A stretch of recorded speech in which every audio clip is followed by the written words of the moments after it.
নমস্কার বন্ধুরা, পূর্বাস কিচেনে আপনাদের সবাইকে স্বাগত জানাই। বন্ধুরা, আজকে আমি ঝিঙে দিয়ে একটি সম্পূর্ণ নিরামিষ দুর্দান্ত স্বাদের রেসিপি আপনাদের সঙ্গে শেয়ার করব। যেই রেসিপিটা থাকলে গরম গরম ভাত এক নিমেষেই ফুরিয়ে যাবে এই এক পদেই।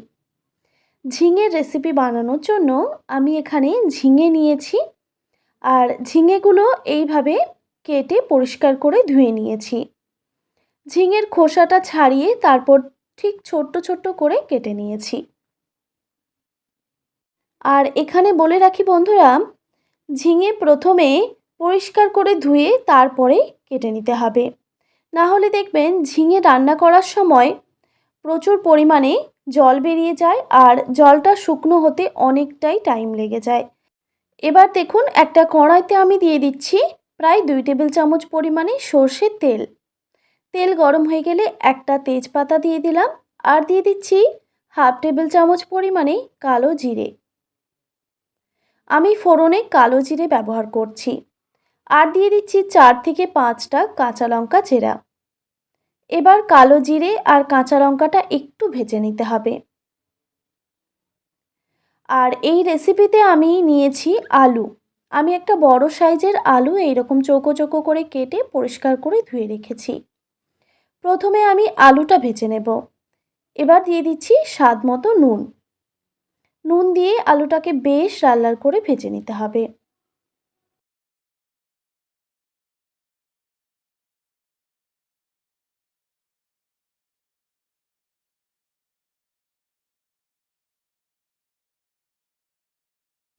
গ্যাসের ফ্লেমটা হাই রেখে আলুটা ভেজে নেওয়ার পর দিয়ে দিচ্ছি হলুদের গুঁড়ো প্রায় 1 টেবিল চামচ পরিমাণে।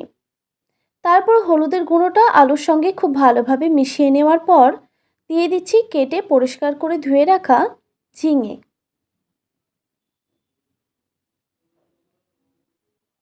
ঝিঙে দেওয়ার পর আবারও খুব ভালোভাবে মিক্স করে নিতে হবে বা নাড়াচাড়া করে নিতে হবে। বন্ধুরা, এই রেসিপিটা এত কম সময়ে আর কম উপকরণের মধ্যেই কিন্তু হয়ে যায়। আর সম্পূর্ণ নিরামিষভাবে যেহেতু আমি বানাচ্ছি, আপনারা এই রেসিপিটা যে কোনো নিরামিষ দিনেই বানাতে পারেন। আর খুবই সহজ একটি রেসিপি। আপনারা হয়তো দেখেই বুঝতে পারছেন আজকে আমি কি বানাচ্ছি। হ্যাঁ বন্ধুরা, আজকে আমি সম্পূর্ণ নিরামিষ ঝিঙে পোস্ত বানাচ্ছি।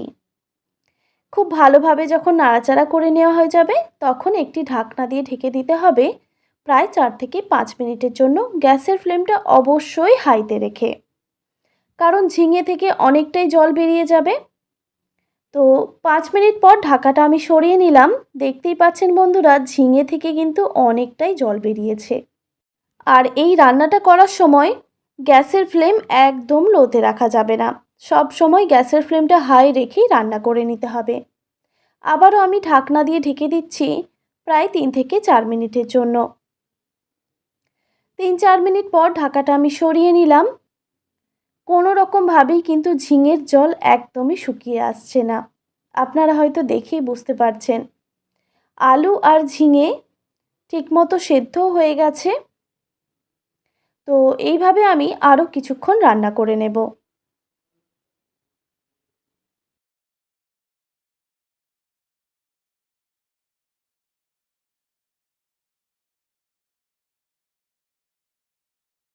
গ্যাসের ফ্লেমটা হাই রেখে আমি আরও কিছুক্ষণ রান্না করে নিয়েছি। এবার আমি দিয়ে দিচ্ছি পোস্ত বাটা।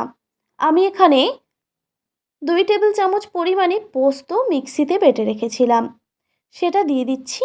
এবার মিক্সির মগ ধোয়া সামান্য পরিমাণে জল অ্যাড করলাম। এবার খুব ভালোভাবে মিক্স করে নিতে হবে।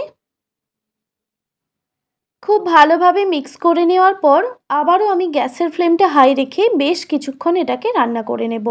মানে যতক্ষণ না জলটা পুরোপুরিভাবে শুকিয়ে আসছে, ঠিক ততক্ষণ আমি এটা রান্না করে নেব।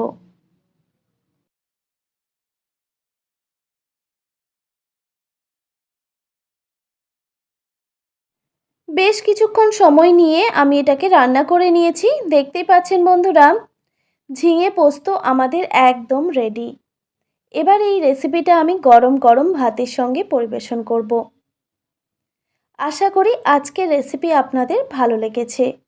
আর ভালো লেগে থাকলে প্রতিবারের মতো অবশ্যই একটি like, comment, share and subscribe করে দেবেন। আর পাশে থাকা বেল আইকনটিও প্রেস করে দেবেন। তাহলে নিত্য নতুন রান্নার ভিডিওগুলি আপনাদের কাছে পৌঁছবে। ভালো থাকবেন, সুস্থ থাকবেন। দেখা হচ্ছে নতুন কোনো রেসিপি নিয়ে। আর এতক্ষণ আমার সঙ্গে থাকার জন্য আপনাদের সবাইকে অনেক ধন্যবাদ।